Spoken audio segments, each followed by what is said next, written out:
We have these ridiculous solid core bypass closet doors that weigh well over 50 pounds each, and each one is hung onto two tracks with a four-wheel carriage or trolley in the tracks, two wheels on each side.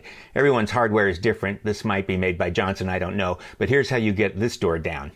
Coming down from the trolley is a pin that's flared at the end. The pin has also a 3/8 inch nut that can be used to raise and lower the door height.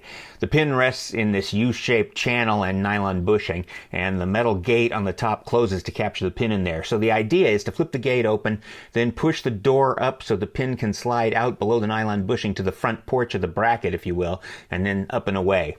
I took a big screwdriver and my data structures book and used it to take the weight off the pin and the trolley. You don't have to touch the height adjustment nut. Then I used a screwdriver to flip the gates open. After that, you give the door a lift, and if you're lucky, the trolley will slide out. You may have to push it with a screwdriver. For one tough one, I even made a coat hanger hook to give it a yank. Putting the door back is just the reverse, but it can be tougher. I found it helpful to use some blue tape to mark the front porch position so I could align the trolley pin properly from the ground. And then I made a proper lever with a screwdriver and wood fulcrum so I could raise and lower the door with my foot and guide the pin in with some precision. Hope this helps you. Thanks for watching. Like, subscribe. We'll see you in the next one.